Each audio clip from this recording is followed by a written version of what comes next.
안녕하세요. 저는 34살의 평범한 주부입니다.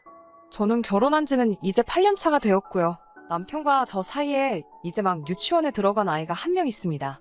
남편은 제법 괜찮은 직장을 다니고 있고, 저도 평범한 회사를 다니고 있었는데, 신랑과 저 두 사람 다 자녀 계획이 있었고, 신랑 외벌이로도 수입이 나쁜 편이 아니라서, 합의하에 저는 결혼과 동시에 회사를 그만두게 되었습니다.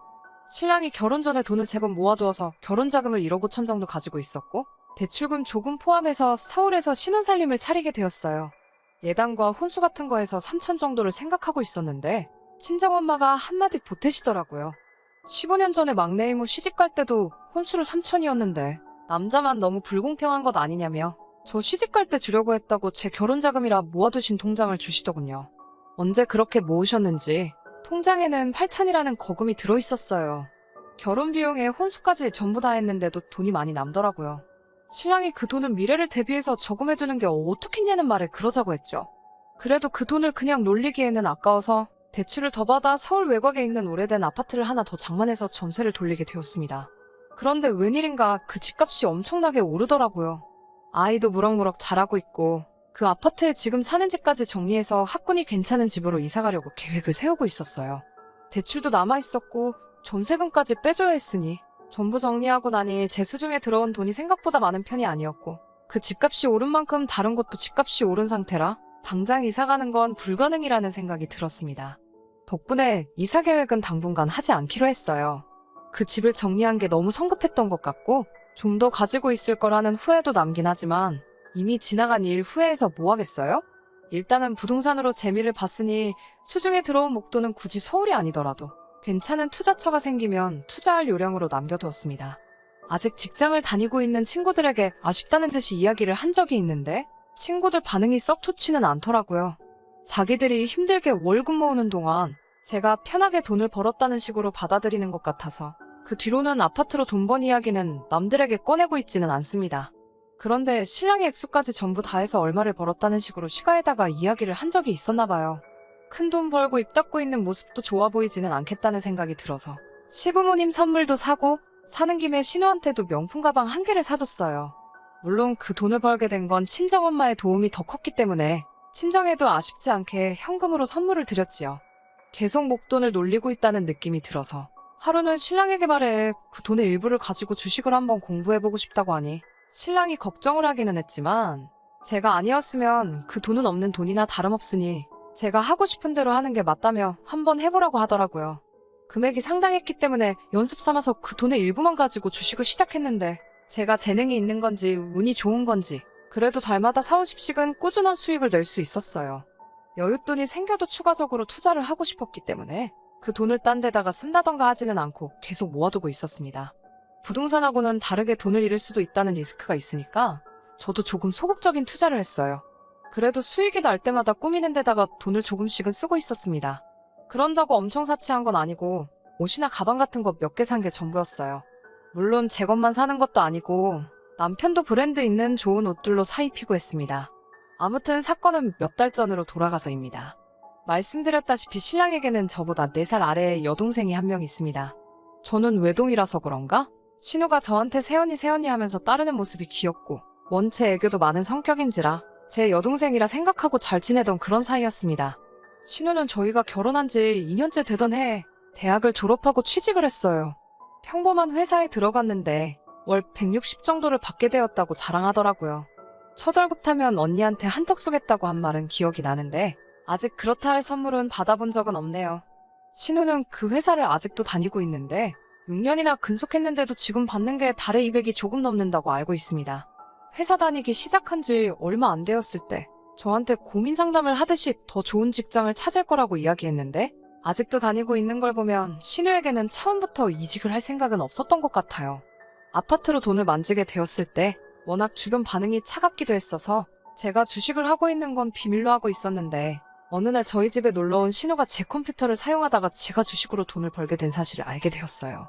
신우가 주식으로는 얼마나 버느냐고 묻길래 아이 간식값에 우리 외식 몇 번 할 정도밖에 안 된다고 집에서만 있기는 그래서 경험 삼아 해보고 있는 거라고 둘러댔지요. 신우는 못 믿겠다는 듯한 눈초리로 저를 쳐다봤고 제 옷장을 열더니 제가 소소하게 몇 개 사놓은 새 가방들을 보더니 아이 간식치고는 너무 명품이 많지 않느냐며 비아냥대듯이 이야기하더라고요. 요즘 오빠 입는 것만 봐도 그렇고 언니야말로 진짜 부자 아니냐면서 부러워하더라고요. 쓴웃음 지으며 주식으로 대박이 나면 신우 것도 하나 챙겨준다고 하니 좋다고 방방 뛰더라고요. 대신에 제가 주식하는 건 비밀로 해달라고 했습니다. 누가 들으면 제가 큰돈 번 줄 안다고, 돈 벌게 되면 그만큼 제가 혼자서 입술 닦고 있을 생각이 없다고 하니 자기 거 사주기로 한 거 잊지 말라고 하면서 돌아갔어요. 그런데 신우가 올해 초에 저에게 따로 전화가 와서는 급한 일이 있으니 500 정도를 빌려달라고 하더라고요. 3개월 뒤에 돈 들어올 일이 있으니 그때 꼭 갚겠다고 말하면서요. 여태껏 그런 큰 액수를 빌려달라고 한 적이 없던 신우였기도 하고 제 딴에는 정말 급한 일이 있는가 보다 하고 선뜻 그 돈을 빌려줬어요. 제가 주식으로 수익을 많이 내었다고 해도 500이란 돈은 저에게도 큰 금액이었기 때문에 선뜻 빌려줄 만한 액수는 아니었지만 오죽하면 저에게 이런 부탁을 하겠냐는 생각에 길게 물어보지 않고 신우에게 돈을 빌려줬습니다. 3개월 뒤에 그 돈을 꼭 갚겠다던 신우는 빌려간 돈을 한 번에 갚는 대신에 찔끔찔끔 조금씩 갚기 시작했어요. 적게는 10,000원에서 많게는 50,000원 정도씩? 가끔은 5,000원 단위로 주는 날도 있어서 계산이 복잡해지더라고요. 갚을 돈이 얼마나 남았는지 정리하기도 힘들고 해서 깔끔하게 한 번에 받는 게 더 낫겠다는 생각이 들어 신우에게 한 번에 주면 안 되겠냐고 부탁을 했지요. 그런데 제 입이 방정이었네요. 알겠다고, 꼭 갚겠다고 걱정하지 말라던 신우는 그때부터 연락도 뜸해졌고 돈 갚을 생각이 없는 것처럼 보이더라고요. 카톡에 올라오는 사진을 보면 여기저기 좋은데 다니면서 비싼 밥 먹으면서 즐기며 살고 있는 것 같기는 한데 돈 갚는다는 말이 통 없으니 저도 참다 못해 하루는 신우에게 언제 돈을 갚을 수 있냐고 단도직입적으로 물어봤어요. 언니가 한 번에 받기로 하자고 하지 않았냐면서 오히려 제가 보챈다는 듯이 짜증을 내길래 저에게 주기로 한 날이 이미 한참 지나서 물어본 거라고 대답했더니 언젠가 제가 주식으로 돈 좀 벌면 선물해주겠다던 거 안 받을 테니 좀 더 기한을 달라고 그러더라고요. 사실 그때쯤에는 손해를 보고 있는 상황인데다가 그런 식의 대답을 들으니 저도 가만히 있을 수가 없더라고요. 땅 파서 나오는 돈도 아니고 저도 나름 고생하면서 힘들게 벌고 있는 돈이라고요. 계속해서 쏘아붙이니 신우가 아무 말도 못하고 있더군요. 언제 갚는다는 대답은 결국 듣지 못하고 전화를 끊었습니다. 그러고 며칠 뒤 신우가 저 좀 잠깐 볼 수 있겠냐고 묻는 말에 돈을 갚으려나 보다 해서 약속 장소로 나갔어요. 그런데 신우는 그 상황에 저에게 500을 더 빌려줄 수 있냐고 물어보더라고요. 눈에는 눈물이 그렁그렁해서 자기가 지금 어디에 돈을 묶어놓은 게 있는데 꼭 지금 돈이 필요해서 그러는 거고 묶여있는 돈은 조금만 있으면 찾을 수 있으니 그때 전에 빌렸던 것까지 한 번에 갚겠다고요. 신우가 울면서 부탁을 하니 조금 그렇기도 하고 혹시나 신우에게 다른 사람한테는 말하지 못할 무슨 일이 생긴 건가 하는 걱정도 들어서 빌려주겠노라 했습니다. 신랑에게는 무슨 일이 있어도 말하지 말아달라고 하더라고요. 시어머니도 그렇고 신랑한테도 그렇고 가족들한테 괜히 걱정 끼치고 싶지 않다고 꼭 좀 부탁한다는 말에 저도 신우가 제가 주식으로 돈을 벌고 있는 걸 함구해주고 있었으니 알겠다고 했습니다. 그래도 이번에는 확실하게 하는 게 좋겠다고 생각해서 차용증 하나 써놓고 돈을 빌려줬습니다. 저한테는 평소에 여동생같이 생각했던 신우이기도 하고 남편의 가족이기도 하니까요. 제 돈을 안 갚은 건 얄미웠지만 항상 씩씩하고 애교 많던 신우가 제 앞에서 처음 그렇게 눈물을 보이면서 우는데 외면을 못하겠더라고요. 제가 또 실수를 저질렀다는 걸 깨닫게 된 건 그날로부터 며칠도 지나지 않아서였습니다. 신우가 인터넷에 버젓이 새로 산 거라며 명품 가방을 자랑이라도 하듯이 사진을 찍어서 올려놨더라고요. 대체 어디에 무슨 돈을 묶어놓았는지는 모르겠지만 제 돈을 갚아도 모자랄 판에 100만 원이 넘는 가방을 사재끼는 신우에게 더 이상의 여지도 주어선 안 되겠다는 생각이 들었어요. 그날 저녁 신랑에게 이 사실을 말했어요. 신랑은 그게 진짜냐며 깜짝 놀라더라고요. 신우는 최근에도 몇 번이나 남편에게 따로 연락을 해서 돈을 빌려간 적이 있다고요. 얼마 전에 신랑도 신우에게 500을 빌려줬고 그런데 그것도 모자라서 저에게 돈까지 빌려갔다는 사실에 엄청 놀라더라고요. 신랑은 한숨을 푹 쉬면서 자기가 한번 이야기해보겠다 말했습니다. 어느 날 신랑에게서 어디 카페로 나오란 연락을 받아서 그쪽으로 향했는데 거기엔 신우와 신랑이 이미 같이 있더라고요. 신우는 제가 올 것이라고는 예상을 못했는지 저의 등장에 약간 벙쪄있는 표정이었어요. 제가 도착하자마자 신랑은 신우에게 바로 돈 이야기를 꺼냈습니다. 듣자 하니 그날도 신우가 남편에게 용돈을 달라며 불러낸 상황이었고요. 신랑 입에서 저에게 빌려간 돈 이야기가 나오자 신우의 표정이 대번에 바뀌더라고요. 말하지 않기로 해놓고 다 말해버린 거냐며 억울한 표정으로 저를 째려보고 있었어요. 신랑이 신우를 좋게 타이르면서 너가 돈이 어디에 필요해서 그렇게 큰 돈을 빌려갔느냐고, 회사도 다니고 있으면서 그런 큰 돈이 어디에 필요했냐 물어보고 있는데 신우의 반응이 대박이었습니다. 신우는 오히려 신랑에게 제가 오빠가 힘들게 벌어온 돈을 함부로 굴리면서 주식을 하면서 명품 가방을 사 모으고 있는 사실을 알고 있느냐고, 자기한테 들키니까 비밀로 해달라고 했다며 그 사실을 고저지르듯이 신랑에게 말하더라고요. 제가 주식하는 건 신랑도 알고 있는 사실이고 그렇게 번 돈으로 과소비를 한 적도 없는 걸 알기 때문에 오히려 신우에게 말 바꾸지 말고 묻는 말에 대답이나 하라고 한마디를 했어요. 신우는 입이 대빨라와서 저를 쳐다보고는 언니는 집 팔아 떼돈도 벌고 주식으로도 그렇게 돈을 벌고 있으면서 고작 1,000만 원 가지고 뭐라고 하냐고 따지더군요. 적반하장도 유분수지 싶어 한마디 하려는데 신랑이 저를 멈춰 세웠어요. 하지만 신랑의 표정을 보아하니 저보다 더 화가 난 듯 보였습니다. 신랑은 신우에게 그건 너가 알 거 없고 빌려간 돈이 왜 필요했고 언제 갚으려고 하는지 확실히 하라고 말하며 마지막 기회를 준다는 식으로 이야기했어요. 신우는 신랑의 표정이 심상치 않다는 걸 깨달았는지 꼬리를 내리더니 온갖 아양을 떨면서 신랑에게 달라붙어 그냥 하나뿐인 여동생 축의금 준 셈치고 넘어가면 안 되겠냐고 말을 하더라고요. 우리는 신우의 말에 둘 다 뒤통수를 세게 맞은 것처럼 아무 말도 이어갈 수 없었어요. 축의금이라니 너무 뜬금없잖아요? 신우가 결혼할 남자가 있다는 사실도 금시초문이었고 아무리 축의금이라도 그렇지 남편에게 빌려간 돈까지 합치면 1,500이 넘는 돈을 아무리 하나뿐인 여동생이라지만 어떻게 주겠어요. 신우가 설명하는 이야기는 더욱 더 저희가 할 말을 잃게 만들었습니다. 신우의 말을 듣자 하니 신우는 지금 의사 남자친구를 만나고 있었고 집안도 좋은 편이라서 자기가 가난한 티를 내면 결혼을 못할 수도 있으니 그때까지 자기에게 투자하라는 식이었어요. 자기가 있어 보여야만 결혼 이야기도 오갈 거고 그래도 의사집에 들어가려면 혼수 비용이 꽤나 들어갈 테니 결혼하게 되면 그때도 혼수하는데 조금 도와달라는 식으로 말을 해오더군요. 원금은 뽑아먹게 해준다면서 자꾸 이 결혼을 꼭 성공시키려면 저희가 돈을 내야 한다는 식으로 이야기를 몰아가더라고요. 세상에 아무리 집안에 의사를 들인다고 해도 그렇지 저는 제 돈도 포기 못하겠고 거기에 돈을 더 주는 것도 못하겠더라고요. 그 입장은 신랑도 같았고요. 하지만 그날 신우에게서는 언제 돈 갚겠다는 이야기도 듣지 못한 채 그 자리는 흐지부지 되고 말았죠. 신랑은 자기는 모르겠으니 저보고 알아서 하라고 하더라고요. 그 말이 약간 서운하기는 했지만 그래도 하나뿐인 남편의 가족이고 하나뿐인 여동생이니 충분히 그 심정은 이해가 갔습니다. 하지만 제가 이해하는 건 제 신랑이지 신우가 아니잖아요.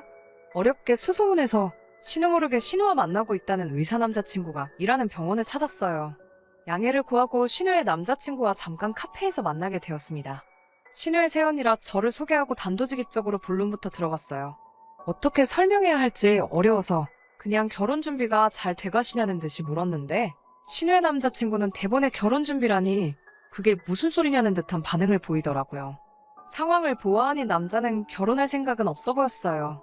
그건 신우의 일방적인 생각이었던 것 같고 의사 남자친구는 연애를 한다고 무조건 결혼을 하는 건 아니지 않느냐 하는 식으로 반응했습니다. 그 말이 오히려 안심이 되더라고요. 저는 신우의 남자친구에게 신우가 혼수 비용이며 뭐며 돈 들어갈고 투성이라고 저한테 빌려간 돈이 1,000만 원이 넘는다는 이야기를 꺼냈어요. 그는 먼저 들었던 말보다 더 놀라면서 그럴 리가 없다며 그때는 신우 편을 들더라고요. 그가 알기론 신우의 집이 좀 사는 편이고 제 신랑이 부동산으로 수입이 엄청 많아서 신우가 몇 번이나 자기한테 결혼하게 되면 온 가족이 돈을 모아서 병원을 차려준다는 말을 한 적은 있다고 하더라고요. 자기는 별로 결혼 생각이 없어서 그러려니 했는데 저에게 빌려간 돈 이야기를 들으니 마치 신우가 그에게 해온 말들이 사실인지 확인하고 싶었던 것처럼 이것저것 신우가 그에게 해주기로 했던 것들 이야기를 전부 해주더군요. 그래서 저는 그의 앞에 신우가 쓴 차용증을 들이밀면서 두 사람이 나눈 이야기는 저는 잘 모르겠고 혹시나 신우와 정말 결혼을 하게 되더라도 저한테 갚을 빚이 있다는 내용을 확실하게 전해줬죠. 그 사람은 한숨을 푹 쉬더니 아무튼 알겠다고 연락을 드리겠다고 말하고 헤어지게 되었습니다. 그날 저녁이 되어서 우리 집에는 한바탕 난리가 났어요. 신우가 시어머니와 동반해서 우리 집으로 쳐들어온 것이죠. 신우는 다짜고짜 저한테 언니가 괜히 입방정 떨어서 파혼하게 생겼다고 난리부르스를 떨더라고요. 시어머니도 옆에서 한마디 보태면서 저보고 아주 돈에 환장한 뭐라고 부르면서 그깟 돈 몇 푼 때문에 신우 앞길 망쳐놓으니까 기분이 좋냐고 하면서 소리를 치고 계셨고요. 한참 신랑 일을 하고 있으니 제 연락을 받고 급하게 퇴근한 신랑이 헐레벌떡 들어왔습니다. 신랑은 분위기 파악도 하지 않고 대번에 제 편을 들어줬어요. 시어머니는 다시 제가 돈 몇 푼에 신혼 혼사기를 뒤집어 버렸다고, 애초에 저 같은 걸 이 집에 들이는 게 아니었다면서, 아파트로 돈 벌고 주식으로 돈 벌면서 시댁에 돈 한 푼 쓰기 싫어서 숨기고만 있는 걸 며느리라고 데리고 있었다며 역정을 내고 계셨는데, 신랑이 거기다가 대고 대번에 시어머니께 한 소리 하더군요. 시어머니께는 자기가 생활비도 넉넉히 보내드리고 있는데 제가 버는 돈이 얼마나 된다고 그걸 탐을 내시냐고 한마디 했어요. 그리고 나서는 그동안 자기가 생활비 명목으로 보낸 돈이 얼만데 신우 결혼자금이라고 따로 모아둔 게 하나도 없는 게 말이나 되냐고 한마디를 하더군요. 이어서 신랑은 신우한테도 쓴소리를 했어요.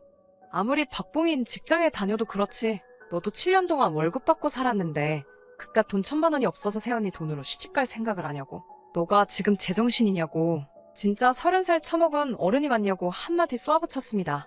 네 돈 모으기는 힘들고 우리는 돈 모으기 쉬워서 모았냐고, 앞으로 두 사람 다 자기한테서 생활비던 용돈이던 그 어떤 것도 받을 생각 추호도 하지 말라고 하고, 할 이야기 더는 없으니 이제 우리 집에서 그만 나가달라고 크게 소리 한번 지르고 나서는 문을 쾅 닫고 방 안으로 들어가 버렸습니다. 생전 신랑이 화내는 모습을 본 적이 없는 두 사람은 그 자리에 돌처럼 굳어 아무 말도 못하고 가만히 신랑 들어간 문 쪽만 바라보더라고요. 신우는 그렇다 쳐도 시어머니께는 제가 한마디 했습니다. 시어머니께 신우가 만나던 그 사람은 신우랑 결혼 생각도 없었다고요. 제가 그 사람한테 다른 말 한 것도 아니고 신우가 결혼한다고 제게 빌려간 돈이 있다는 말만 했을 뿐인데, 그 사람이 정말 신우랑 결혼할 생각이 있었다면 그렇게 돈 잘 번다는 의사 양반이 고작 돈 1,000만 원 가지고 신우한테 헤어지자고 했겠냐고 말했죠. 그리고 신우가 시댁 돈으로 그 남자 병원 하나 차려주기로 했다고 하던데, 병원은 대체 무슨 돈으로 어떻게 차려주실 거냐고 물어봤습니다. 저희 전 재산을 다 합쳐도 택도 없는 돈인데, 설령 진짜 결혼을 하게 된다고 한들 저희는 거기에 돈 한 푼도 보탤 생각이 없다고 말했죠. 시어머니는 제 말을 몰랐던 사실을 알게 된 건지 아무 말도 하지 못했고 아무것도 못하고 그 자리에서 엉엉 울고 있는 신우를 데리고 집으로 돌아가셨습니다. 한바탕 집이 뒤집어지고 나니 모두가 떠나간 그 고요함이 아까까지의 소동이 진짜 있었던 일인가 싶고, 잔잔하기가 이루 말할 데가 없더라고요. 10년 묵은 채증이 내려간 듯 너무 후련했습니다. 방으로 들어가니 신랑은 저한테 미안하다 사과를 해왔습니다. 자기가 잘못한 것도 아닌데 왜 저한테 사과를 하냐고, 저는 괜찮다고 했어요. 신랑은 어떻게든 신우가 빌려간 돈은 자기가 찾아올 테니 걱정하지 말라고 하더라고요. 그 이후로 신우는 아직도 삐친 게 풀리지 않았는지 별다른 연락도 없지만 시어머니만큼은 반응이 다르시네요. 평생 저에게 먼저 전화 한번 해주신 적이 없는 분이 연락도 먼저 하시고, 집으로 눈에 좋다는 한약도 지어서 보내주시고, 아주 돌아서버린 아들의 마음을 돌리려고 평소에 한 번도 보지 않던 제 눈치를 보시며 안간힘을 쓰시면서 노력 중이십니다. 하지만 진짜 목표했던 학군 좋은 동네로 이사갈 때까지는 조금 치사할 수도 있지만 신랑이 말한 대로 당분간 시댁에 그 어떠한 금전적인 지원을 하지 않을 계획입니다. 이미 저는 시댁에 돈에 환장한 모 같은 게 돼 있는 것 같으니 진짜 그렇게 한번 살아보려고 해요.